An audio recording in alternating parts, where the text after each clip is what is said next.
শনিবার ছুটির দিনে আমরা গেছিলাম প্রিন্সেপ ঘাটে, ওই জন্য অনেক সকালেই ঘুম থেকে উঠেছিলাম। হ্যালো এভরিওয়ান, আমি পিয়ালি, আমার নতুন একটি মিনি ব্লগে তোমাদের সবাইকে স্বাগত। তো সকাল 5টার দিকেই আমি ঘুম থেকে উঠেছিলাম, উঠে সব বাসি কাজকর্ম করে স্নান করে নিয়েছি। আর স্নান করেই না সারা ঘরে ভালো করে ধুনো দেখিয়ে দিলাম, কারণ আমরা অনেক দিন থেকেই প্ল্যান করে রেখেছিলাম যে প্রিন্সেপ ঘাটে যাব।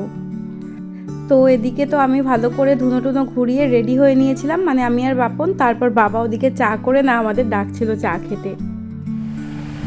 সবাই চা খাচ্ছে, আমি খাচ্ছি বিস্কুট। বাবা চা করেছে, কারণ আমি লিকার চা খাই না, বাবা লিকার চা করেছে। আর বাবার ভিডিও এখন তোলা যাবে না, বাবা এখন উইদাউট গেঞ্জিতে আছে। হ্যাঁ, ওই জন্যে ঠাম্মা, বাবা, আমি আর বাপন চা খাচ্ছি না, বিস্কুট খাচ্ছি আর চা খাচ্ছি। মোটামুটি রেডি হয়ে আমরা 9:45 দিকে বেরিয়েছিলাম। আর আমরা আমাদের যে ট্রেনটা ছিল সেটা 10টা 25-এ। যাই হোক, এই ঠাঠা রোদ্দুরের মধ্যে আমাকে হাঁটিয়ে বাজারের অটো স্ট্যান্ড পর্যন্ত নিয়ে গেল, কারণ অত সকালে না ভ্যান ট্যান কিছুই পাচ্ছিলাম না। যাই হোক, হাঁটাও হয়ে গেল এই আর কি। তো অটোয় করে সোজা চলে গেলাম হাবড়ায়। আর ওই যে চা বিস্কুট ছাড়া তো তেমন কিছুই খেয়ে বেরোয়নি। আর যেহেতু বেশ অনেকটাই দূরে, মানে অনেকক্ষণ থাকতে হবে, ওই জন্যে কিছু খেয়ে নেওয়ার জন্য দাঁড়িয়েছিলাম একটা পরোটার দোকানে। তো হাবড়ায় নেবেই দেখলাম যে একদম স্টেশন রোডের সামনেই এখানে পরোটার দোকানটা হয়েছে। তো আমাদের তো মনটা বেজায় খুশি হয়ে গেল। আর বাপন আস্তে আস্তে বলছিল যে সব দোকানই তো উঠিয়ে দিয়েছে প্ল্যাটফর্মের ওপর থেকে, যদি কোথাও একটু মানে পরোটা টাইপের কিছু পেতাম ভালো লাগতো খেতে, কারণ এই কচুরি খেতে না আমাদের একদম ভালো লাগে না। তো এখানে আমরা 3টে পরোটা নিয়েছিলাম, দুজনে ভাগাভাগি করে খেলাম, আর দুজনের জন্য 2টো ডিম সেদ্ধ নিয়েছি। বেশ ভালোই লাগছিল, খিদে তো পেয়েছিল মোটামুটি। তারপর আমরা চলে গেলাম ওদিকে প্ল্যাটফর্মে। তো ওখানে গিয়ে তো অনেকক্ষণ বসে রয়েছি। আর মানে সব দোকানপাট উঠিয়ে দেওয়ার পর আমরা এই প্রথম গেলাম হাবড়া স্টেশনে। গিয়ে দেখলাম মানে এ প্রান্ত থেকে ও প্রান্ত পুরোটাই দেখা যাচ্ছে অনেক ফাঁকা হয়ে গেছে। তবে একটা বোরিং ব্যাপার কি, আগে তাও মানে ট্রেন লেট থাকলে বসে থাকতাম বা দোকানে ঘুরে এটা ওটা দেখতাম, কিনতাম, ওই জিনিসটা বড্ড মিস করলাম। কারণ এখন যদি কেউ একা ট্রাভেল করে, সে মোটামুটি প্ল্যাটফর্মে বসে বোর হয়ে যাবে। যাই হোক, অনেকক্ষণ পর আমাদের ট্রেন তো চলে এসেছে। তো ওই যে আমরা উঠেছিলাম হাবড়া মাঝেরহাট লোকালে। এই ঠাঠা রোদ্দুরের মধ্যে আর অসহ্য গরমের মধ্যে আমরা বেরিয়েছিলাম। কি করব বলো, এই তো এই সপ্তাহ যাব ওই সপ্তাহ যাব করে না এই 2 বছরের মধ্যে যাওয়াই হলো না। মোটামুটি এদিক ওদিক ঘুরতে যাওয়া হয়, তবে প্রিন্সেপ ঘাটে একদমই যাওয়া হয়নি। তো ওই জন্যে যতই গরম থাকুক রোদ্দুর থাকুক, আমরা ডিসাইড করেই নিয়েছিলাম যদি বৃষ্টিও হয় তাও আমরা প্রিন্সেপ ঘাটে সেদিনকে যাব। তো সেই মতনই বেরিয়ে গেছিলাম। আর যাই হোক, আমরা ট্রেনে উঠে তো জায়গা পাইনি, মোটামুটি বারাসাতে এসে তারপর ফাঁকা জায়গাটা পেয়েছি। আর আমাদের তো ট্রেন চেঞ্জ করার কোনো ব্যাপার নেই, একদম ডিরেক্ট গিয়ে প্রিন্সেপ ঘাটেই নেমেছিলাম। ওদিকে তো বাপন মোটামুটি একটুখানি ঘুমিয়েই পড়েছিল। তারপর এদিকে দমদম ক্রস করার পর এখানে উঠেছিল ঘটি গরম। আচ্ছা, তোমরা কারা কারা আছো বলো তো আমার মতন? ট্রেনে যে জিনিসটাই উঠুক না কেন আমার মোটামুটি খেতে ইচ্ছা করে। ওই যে এর আগে একবার বাদামও খেয়ে নিয়েছিলাম, সেটার আর ভিডিও করা হয়নি, তবে এই ঘটি গরমটা খেতে কিন্তু বেশ ভালো লাগে। যাই হোক, এদিকে শোভাবাজার, বড় বাজার সব ক্রস করছিল গঙ্গার পাশ থেকে, দেখতে এত ভালো লাগছিল কি বলবো। আমি তো অন্য সাইডে তাকিয়েছিলাম, আমি খেয়ালই করিনি যে অন্যদিকে গঙ্গার এই ভিউটা দেখা যাচ্ছে। তারপর এদিকে তো হাওড়া ব্রিজেরও দেখা পেয়ে গেলাম। তো আমরা তো কখনো, বিশেষ করে আমি এই মাঝের হাটের দিকটায় আসিনি, তো এখানটায় মানে এই যে স্টপেজগুলো পড়ে সেটা আমি জানতামই না। আমি ধরো ইডেন গার্ডেন বা ময়দান এইসবে যখন গেছি আমি মেট্রো করেই গেছি। তো দেখলাম এই পাশেও কিন্তু এইসব স্টপেজগুলো পড়েছে টুকটাক, আর দেখতে বেশ ভালোই লাগছিল। ট্রেনটা মোটামুটি টিকিট করে চলতে আমাদেরকে 1:30টার সময় প্রিন্সেপ ঘাটে এসে নামিয়েছে। তো পেটে তো তখন বেজায় খিদে, রোদ্দুরের মধ্যে খিদেও পেয়েছে। ট্রেনটা দমদম পর্যন্ত তো ঠিক চলেছিল, কিন্তু এই দমদমের পর থেকে এই প্রিন্সেপ ঘাট পর্যন্ত এত ডিলে করেছে কিছু বলার নেই। এক একটা স্টপেজে না প্রায় 10 মিনিট 9 মিনিট করে দাঁড়িয়েছে। তো যাই হোক, এখানে প্রিন্সেপ ঘাটে এসে আমরা আগে একটা ভাতের হোটেল খুঁজেছিলাম, কারণ আমাদের অসহ্য খিদে পেয়েছিল। তো ও নিয়েছিল, বাপু নিয়েছিল একটা মাছ ভাত, আমি নিয়েছিলাম একটা ভেজ থালি, তার সাথে একটা ডিমের মামলেট। তো খেতে তো ভালোই লাগছিল। তো অতটাও যে খুব টেস্টি ছিল তা না, তবে খিদের সময় এই খাবারটা আমাদের ভীষণ ভালো লেগেছে। তো খাওয়া দাওয়ার পরে বেশ গরম লাগছিল, তো দেখলাম রাস্তার ধারে ওই কি লেমন সোডা টাইপের কিছু বিক্রি হচ্ছিল, তো সেটাই খেয়েছিলাম। তো ভালোই লাগছিল, ঘুরতে তো ভালো লাগছে, কিন্তু এত গরম লাগছিল কি বলবো। জানো তো ট্রেন টাইমটা যখন দেখেছিলাম 10টা 25-এ যদি আমরা হাবড়া থেকে উঠি তো ট্রেনটা প্রিন্সেপ ঘাটে গিয়ে পৌঁছাবে 12টা 49 না 12টা 50 এরকম কিছু লেখা ছিল। তো মোটামুটি 2 ঘন্টা মতনই টাইম দেখিয়েছিল, কিন্তু ট্রেনটা এসে 1:30টায় পৌঁছেছে। মানে আমাদের তো পুরো নাজেহাল অবস্থা।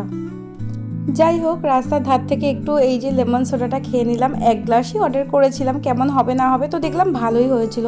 তো তখন আর মানে খাইনি আলাদা করে, ওই 1 গ্লাস থেকেই দুজনে ভাগাভাগি করে খেয়ে নিলাম। খেয়ে আমি তো ওয়েট করছিলাম কতক্ষণ এই ঘাটের দিকটায় আসবো। আমার না ভীষণ ভালো লাগছিল, দূর থেকে যখন দেখছিলাম তখনই যেন মনে হচ্ছিল যে এক্ষুনি যেন গিয়ে ওখানে বসে থাকি। তো গিয়ে দেখলাম যে এত ভালো লাগছে। আর এমনিতেও আমার গঙ্গার ধার ভীষণ ভালো লাগে। তো আকাশটাও দেখো কি মানে অপূর্ব লাগছিল দেখতে। আর এত রোদ্দুর যে ওই মানে সিঁড়িগুলোয় যে বসবো তারও উপায় নেই। তো আমরা এখানে কিছু ফটো ভিডিও তুললাম, তারপর হেলতে দুলতে একটা ছাওয়া জায়গা দেখে বসলাম। তো দেখলাম সেখানেও পরে রোদ্দুর চলে এসেছে, তো বেশ ভালোই লাগছিল। আর এই গঙ্গার সাইডটায় বেশ হাওয়া দিচ্ছিল, জানো তো। যখন এই ছাওয়ার মধ্যে বসেছিলাম তখন কিন্তু একদম ওই অতটা গরম লাগছিল না।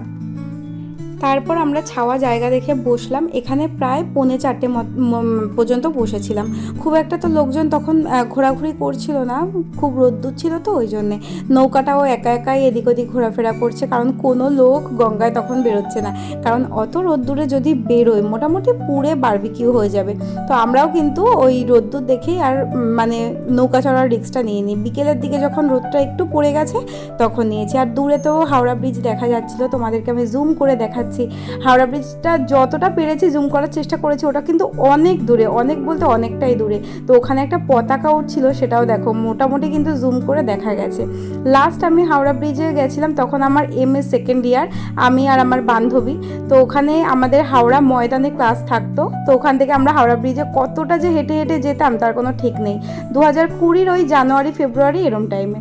তো ওই লাস্ট আসা দেখে তো ভীষণ ভালো লাগছিলো। এদিকে গল্প টল্প করে আমরা গেছিলাম এবার নৌকা চড়তে। আমার তো ভীষণ ভয় লাগছিল, কারণ আমি এর আগে কখনো নৌকা চড়িনি। সাঁতার জানলেও একটা মানে কি একটা বাজে ব্যাপার না, যদি দুম করে নৌকা থেকে পড়ে যাই, মান সম্মান সব শেষ। তারপর এখানে নৌকার ভাড়া শুনে তো আমার কানটা গরম হয়ে গেছিলো। দুজনের জন্য নাকি 500 টাকা, মানে দুজন হোক বা 10 জন হোক 500 টাকা করেই নেন ওনারা। তো যাই হোক, শখ যখন হয়েছে সেটা একটুখানি চড়ে নিই। তবে নেক্সট টাইম আর চড়ার ইচ্ছা নেই, কারণ ওই একটুখানি ঘুরিয়ে এনেছে, করে 500 টাকা চলে গেল। আমার কিন্তু বড্ড গায়ে লেগেছে। যাই হোক, তাও একটুখানি চড়ে এসেছি, বেশ ভালো লাগছিল। আর জানো তো নৌকায় বসে দেখা যাচ্ছিল নবান্নটা ঠিক উল্টো সাইডে ছিল। আমি সেটাও জুম করে যতটা পেরেছি দেখানোর চেষ্টা করেছি, বেশ ভালোই লাগছিল। আর যখন নৌকাটা চড়ছিলাম তখন ভীষণ হাওয়া দিচ্ছিল, ভীষণ। ওনারা মোটামুটি ওই আধ ঘন্টা মতন ঘুরিয়ে আনেন। তো আধ ঘন্টা যে কীভাবে হুশ করে পার হয়ে যায় সেটা বোঝাই যায় না। এইবার চলো তোমাদেরকে একটু নবান্নটা জুম করে দেখাই। দেখো ওই যে কত দূরে ছিল সেটাকে আমি জুম করে এরম পর্যায়ে এনেছিলাম। তো এখানে মোটামুটি আধ ঘন্টা ঘুরলাম, অনেক ফটো ভিডিও তুলেছি, আর ভীষণ ভালো লাগছিল। তখন মোটামুটি 4:30 বাজে। তখনও দেখেছো তো আলোটা, মানে দিনের আলোটা কিন্তু অনেকটাই রয়েছে। আর জানো তো আমি আগে কখনো কোথাও ঘুরতে যাইনি, মানে কখনোই ঘুরতে যাইনি এরম টাইপের জায়গায়। প্রিন্সেপ ঘাট বলো বা ভিক্টোরিয়া বা রবীন্দ্র সরোবর, যা গেছি বাপনের সাথেই গেছি। তো বেশ ভালোই লাগছিল। তো এখানে আমরা অনেক ফটো তুলেছি। আর আমার তো প্যালপিটেশন উঠে গেছে, কারণ আমার ফোনের চার্জ তখন ক্রমশ কমে যাচ্ছে। আমরা এত ফটো ভিডিও তুলেছি, তো ফোনের চার্জটা তো দেখলাম তখন 30% এসে থেমেছে। আমার তো মোটামুটি ভয়ই লাগছিল যে আমরা তখনও আমাদের বাড়ি ফেরা বাকি, তো ফোনের চার্জটা যেন ইনট্যাক্ট থাকে। তো সেই মতনই আমি একটু একটু করে ভিডিও করছিলাম, আবার ফোনটাকে বন্ধ করে রেখে দিচ্ছিলাম। তো যাই হোক, লাস্ট পর্যন্ত একটু হলেও ভিডিওটা শেষ করতে পেরেছিলাম। তো এই যে ঘোরাফেরা শেষ, এইবার আমরা চলে যাচ্ছিলাম আবার পাড়ের দিকে। তো দেখো আস্তে আস্তে কিন্তু নৌকার আলোগুলোও জ্বালিয়ে দিচ্ছিল। সন্ধে নেমে আসছে অনেকটা, যেহেতু আবার ফিরতে হবে, তো ওই জন্যে আমরা 4:45টার মধ্যে ওখান থেকে বেরিয়ে পড়েছিলাম। তো তারপরে আর কোনো ভিডিও তুলিনি। ট্রেনের মধ্যে ডিরেক্ট এসে আমরা দাদা বৌদিতে গেছিলাম, মানে আমরা মধ্যম গ্রামে নেমেছিলাম। ভেবেছিলাম যে আমরা ব্যারাকপুরে তো যাই, তবে মধ্যম গ্রামেরটা একটু ঘুরে আসি, কাছে ধারেই যখন হয়েছে।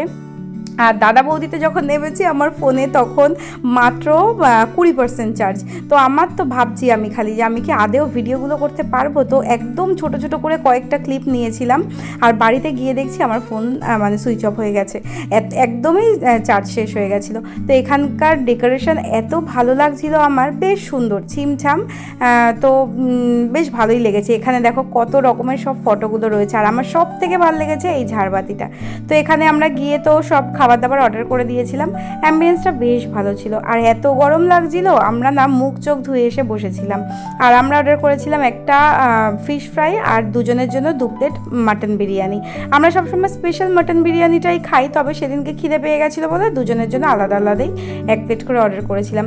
তবে এই ফিশ ফ্রাইটা ভীষণ ভালো খেতে, মানে দুর্দান্ত যাকে বলে। তবে এখানকার প্রাইসটা অনেকটাই বেশি। আমি জানি না এখন ব্যারাকপুর দাদা বৌদির প্রাইস কেমন হয়েছে। লাস্ট যখন বিরিয়ানি খেয়েছিলাম তখন ওই 350 টাকা করে না 330 টাকা করে এরকম নিয়েছিল। তবে এখন কত দাম আমার ঠিক খেয়াল নেই, মানে আমি জানি না। তবে এখানের প্রাইসটা আমার অনেকটাই বেশি মনে হয়েছে। তবে খাবার ভালো, ফিশ ফ্রাইটা তো খুবই ভালো। তো দুজনে মিলে একটাই অর্ডার করেছিলাম, কারণ ভাবছিলাম যে মানে ফুল প্লেট যেহেতু বিরিয়ানি অর্ডার করেছি, আর ওদের বিরিয়ানি কোয়ান্টিটিতে এতটা দেয়, তো যদি আমি ফিশ ফ্রাইকে পেটটা ভরিয়ে ফেলি ওটা আর খেতে পারবো না। যাই হোক, ফিশ ফ্রাই শেষ করতে না করতেই এখানে আমাদের চলে এসেছে মাটন বিরিয়ানি। ও হ্যাঁ, একটা কিন্তু মশলা কোল্ড ড্রিঙ্কও অর্ডার করেছিলাম। তো কোয়ান্টিটি নিয়ে আর মাটনের পিস নিয়ে তো কোনো কথা হবে না দাদা বৌদিতে।